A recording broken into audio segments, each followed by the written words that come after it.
sure it would enhance your experience by reading along with me. The book is available on Kindle at the enormous price of £1.99. Less than a cup of coffee these days. I will leave a link below should you wish to purchase it. I am starting at chapter 7, page 66.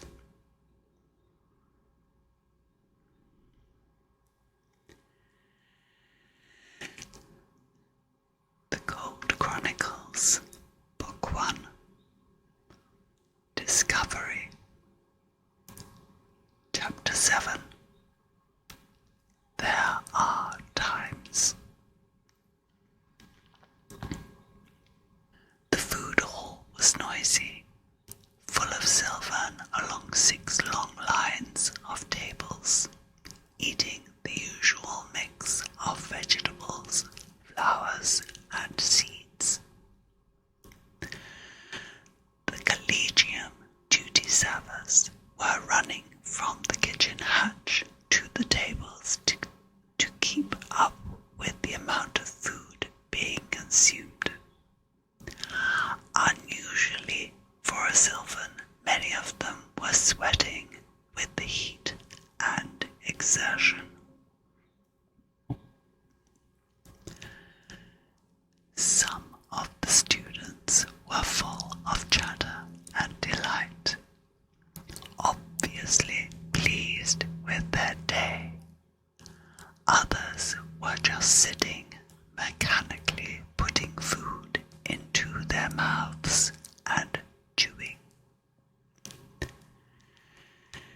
Every so often, one would lean over to reach for a beaker of water.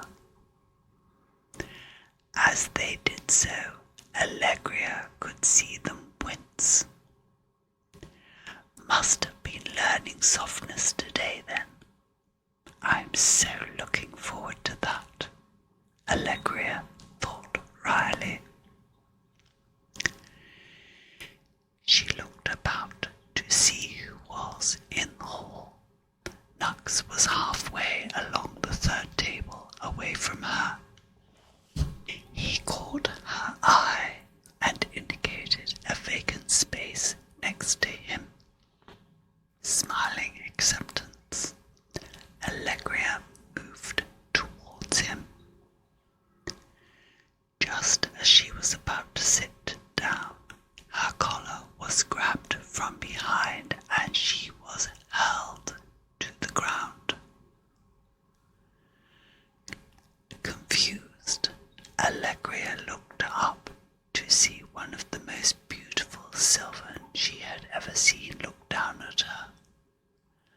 Dark, almost black, lustrous hair framed her face. Her beauty was only marred by 2 things: the unstable look in her eyes and the sneer that crossed her face like a badly healed scar. What in the name of the sky is someone like you doing in this collegium? Contempt dripping from the voice. What? Confused. I said, what in the name of the sky are you doing in this collegium? Irritation at having to repeat herself. The food hall had gone very quiet. This seemed to please Allegria's antagonist. She looked around, basking in the attention. She said again, "Do you really think that someone like you has the right to come here, Craft Guilder. Allegria noticed a number of Craft Guild Sylvan bristle at the insult to their faction. As she came to her feet, she brushed herself down and began to breathe evenly again. She started to go within herself. She saw the arrogance of the Sylvan stance, the confidence that came from never having her behavior questioned. Allegria slowed her breathing down further. The challenge would be to see if she could use talking skills to get herself out of this. There was just one problem. Talking skill classes didn't begin until the day after tomorrow. Well, she thought, I can at least try. Smiling, Allegria took a deep breath and said, Look, I don't know you, and if I've done anything to upset you, then it wasn't meant. Apologies. Now, if you want to sit here, I'll go elsewhere. Let's forget it. It had no effect. Not only stupid, but also a coward and gutless. That makes me wonder even more how you managed to get a place here. I can only assume it's because your mother slept with someone influential. Contempt dripping from her voice, smirking. Allegria's eyes narrowed. She moved into a passive fighting stance without thinking, her hands coming up, palms forward to the side of her face, in an apparent placatory gesture. Talk yourself out of this, she thought. Just talk yourself out of this. Remember, if your enemy controls your emotions, then they own you. This worm-turd doesn't have that right. Allegria stayed silent and merely looked. Her silence seemed to enrage the Sylvan even more. Her eyes flared, but before she could say anything further, Allegria turned away to find another seat. She noticed that the hall was completely silent. Everyone, including the kitchen workers, were looking at her, assessing her response. Some turned their heads when she caught their eye. Others, obviously of combat faction, shook their heads slowly, as if to tell her not to react.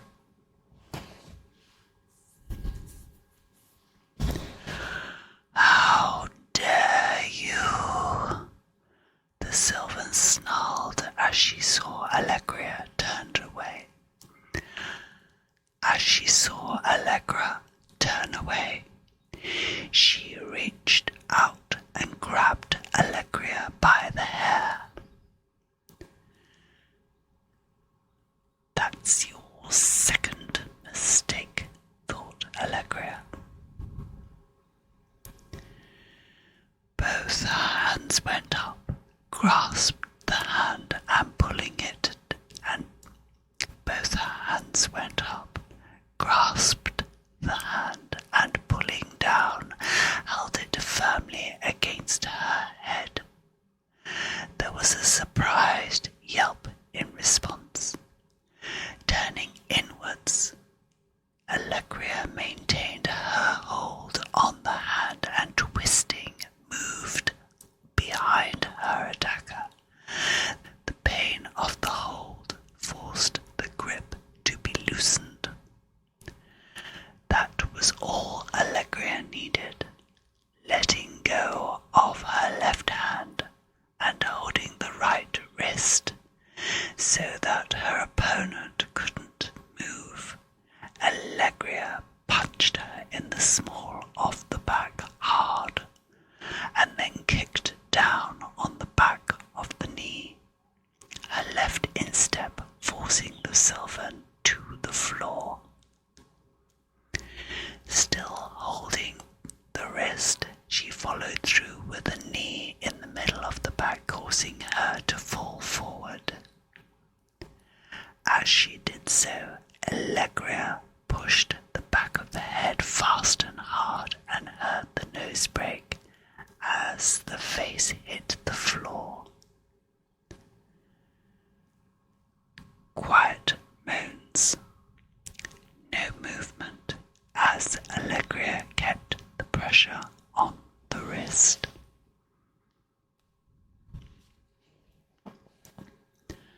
Allegria pressed her knee against the Sylvan's back and leaned forward. "Your first mistake was to insult my mother. You're feeling the result of the second. Now I'm going to let you get up. I think your nose is broken, so you'll have to see a healer. It'll be better by tomorrow. However, a final word. If you say anything like that to me again in front of others, I will break both your wrists, and it will be painful. Rest assured, it will be painful. Are we clear?" A nod and a whimper in reply from the face pressed hard against the floor. "Now we get up, say nothing, and go away." Blood from the nose was smeared along the cheek of the now not so beautiful face. Her eyes glittered with hatred, but along with the hatred, Allegria noticed something else. Fear. Noise returned to the hall as everyone began eating again. "I take it you know who that was?" asked Nux. "No, should I?" Allegra replied as she sat down next to him. "That was Hex Dark Dancer." "And your point?" Well, let me put it this way. Her mother is Theodosia Dark Dancer, a senior contemplative Inquisitoria caste and a member of the Complexity Council, Nux replied, so she's fairly well connected with a number of important important friends in all three Sylvan factions. You could have done a little bit more of talking skills. He looked at her face as she began to respond, intense anger obvious. Suddenly he was laughing, the sound echoing around the food hall. Allegria found herself laughing with him. She looked around. Many were grinning, and one or two were laughing out loud. Settling down, they ate the rest of the meal in companionable silence. On the way back to the combat faction dormitory, Nux turned to her and said, "Just be careful, Allegria. You've made an enemy tonight. She's a nasty piece of work, and she's obviously always had her own way. Maybe it's her mother compensating for something I don't know." He looked away. "I'll be fine," Allegria replied. "I'll see you tomorrow. Perhaps later you can be my partner in talking skills." His bark of laughter as he walked away echoed around the domes. Chapter 8. Learning can be a painful experience. Allegria's mouth hurt. She was also certain that some of her teeth were missing. If so, they'd grow again, therefore not a problem. She was sitting on the floor, her legs stretched out in front of her. She was breathing heavily, both her hearts pounding at the exertion, feeling the pain in her chest when Bocquas had stood and let her run into his fist. And it hurt, and she had trouble breathing, and it hurt. Allegria couldn't stop thinking that it really did hurt. Her training jargon had done nothing to protect her. Its only function, it appeared, was to protect her wings, curled up against her back inside the panel of the garment. "One bonus anyway, we train as we will fight," she was told, and all the mavens held to that.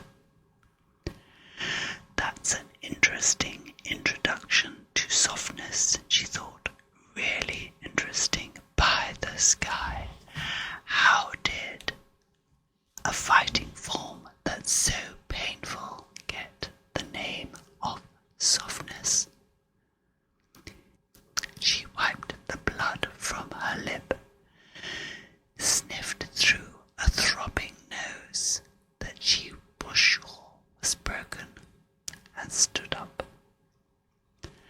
The fight train arena shimmered and moved slightly as she regained her balance, and there he was again, so quickly too.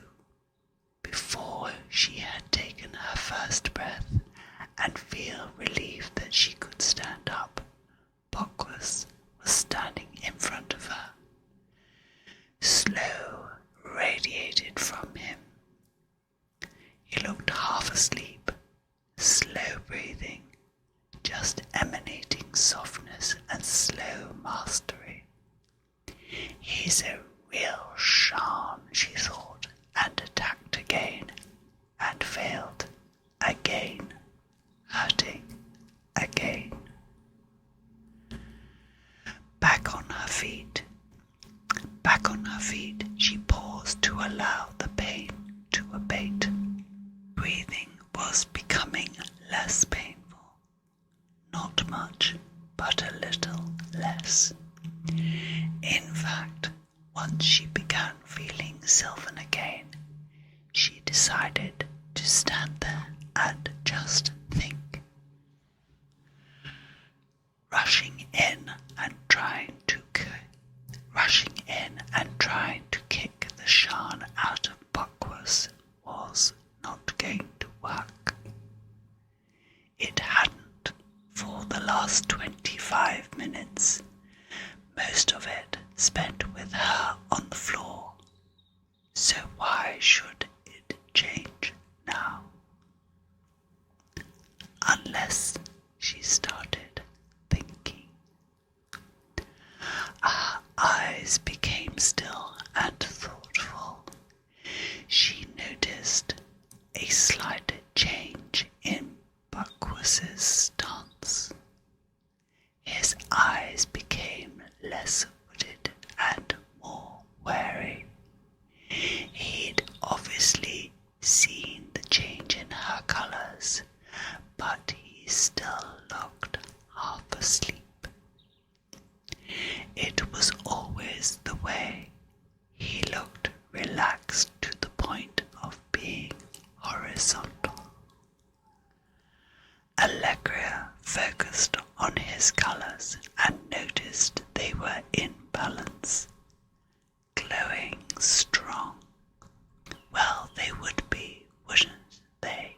She thought. The secret of softness and slow, they had been told in the morning's lecture, was to position yourself so that the opponent would, as Thornhill dancer, their softness maven said, run onto your fist or knee or elbow. And when I say run, I mean just that. When they do, you can hit them in the chest, the head, the arm, the groin. She grinned on seeing a number of the students wince. Yes, the groin, it hurts and will disable both male and female, but especially the male. Remember, softness is about using the other person's emotion, weight, speed, and direction against them. Let them run onto your softness as you center and slow yourself. Ignore everything else. The combat maven looked through the classroom window. She seemed far away and her voice became softer. If you are to be of combat faction, you'll need to be able to protect normals, sensitives, and seers from shadow as well as shadow normals. Remember the phrase, don't just stand there, do nothing. Go within and find calm, and that's where you'll find slow. However, there'll be times when this might not be your best option. Confusion from some of the students. Thornhill dancer sighed, slightly impatient, took a breath, and breathed out slowly. One of the other things you'll be learning is talking skills. As an effective combat trooper, you try not to put your warband, or the normals you're working with in a situation where there's going to be violence. The ability to talk your way out of having to fight is better and more difficult than just lashing out. Unfortunately, she paused and looked around. There are times when you aren't aware that the environment could be dangerous. mattress, or you're not allowed to talk your way out of it. That's the reason for teaching softness and slow. There are other methods that some of you will learn, but that will come later. Allegria looked around the group. The first week they were still learning about each other, early days, and if she didn't get her head around how actually to touch Bockwus, let alone let him run onto her fist, she smiled wryly at that. Then she was going to end up on the floor again, bleeding even more from a split lip and hurting even more from the bruise she was surely starting to form between her breasts. Don't just stand there, do nothing. Center, go within and find calm. Allegria found her breathing become less ragged. The pain lessened, still there, but less intense. She looked down as she focused on finding her center. The world seemed too slow.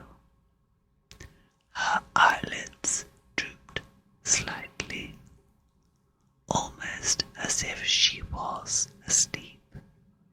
She began to focus on her colors. Balance.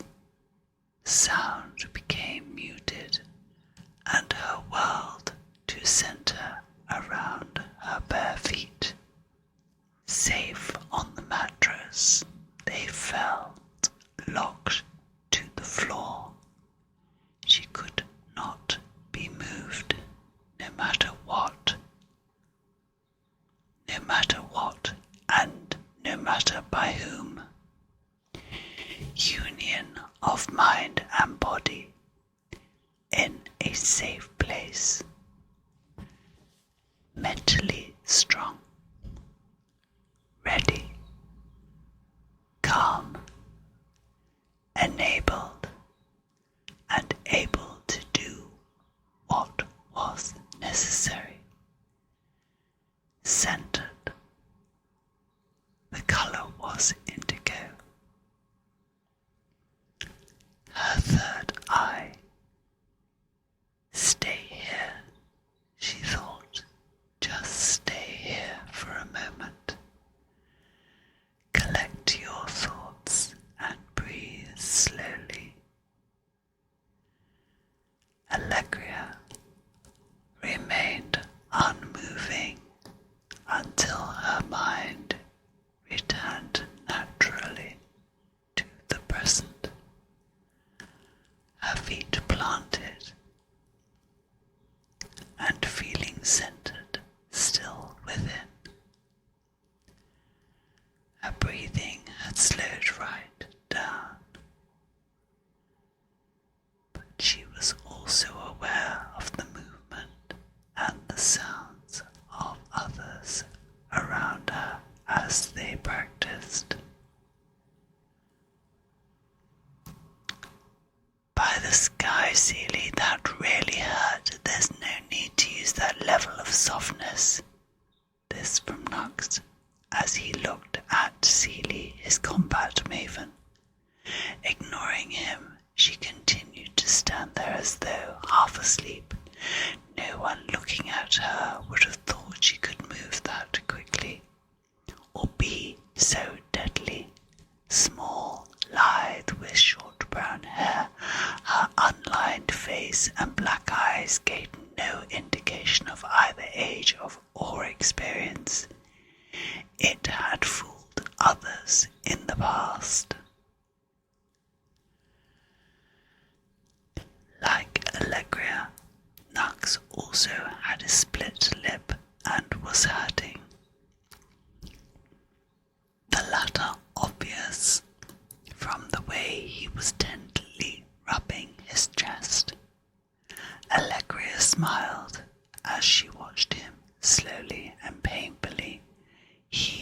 himself up. He moved forward, his hands close but away from the side of his head, protecting just as they had been taught so recently. Was it really that short a time? Celie didn't seem to move. She waved aside as Nux went past her, and again he ran onto her fist. She looked half asleep. Nux lay looking at the fighter train roof, gasping with the pain. He got up again. Center. Slow down. Don't just stand there. Do nothing. Allegria mentally urged him. She came back to find Buckwurst standing in the same position as before. Slow. Be slow, she thought. Be still and centered. Allegra felt herself move forward in the way they had been taught. Her hands a little away from her temples, protecting her head. Fingers slightly apart.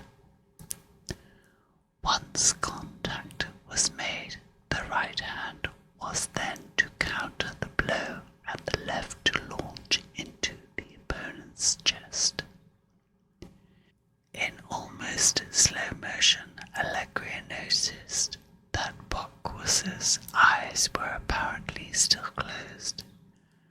It was as if he was sensing her presence as she came towards him.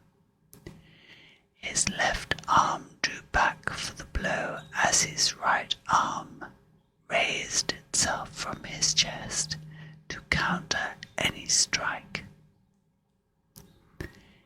Intuitively, she closed her eyes and saw his blow coming. She countered, left hand reaching forward in a C grip.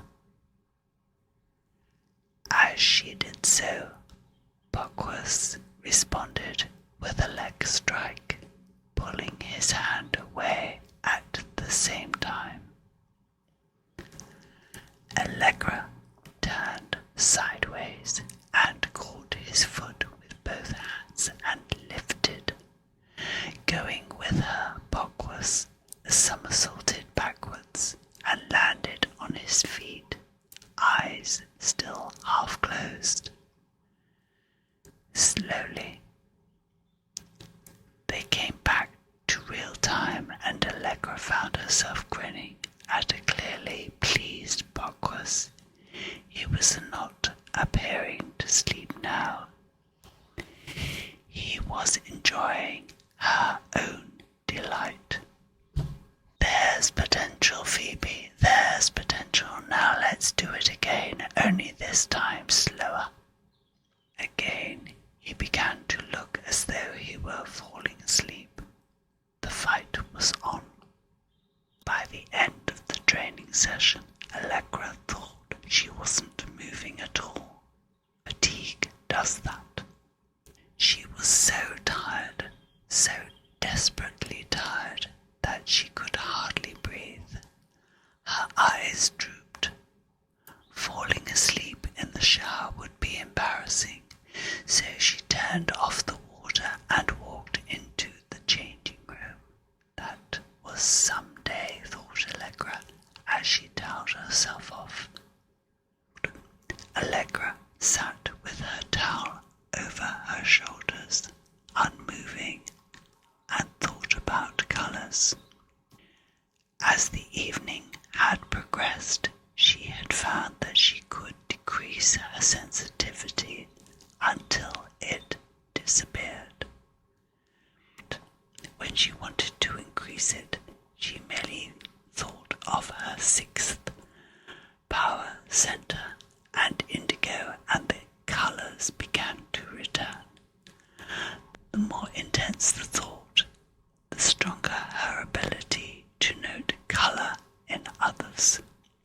Worth thinking about. Allegria yawned, pulling on her trousers and work jerkin, wings fitting neatly as she smoothed the material at the front. She looked in the mirror and saw that although looking physically tired, her eyes were sparkling.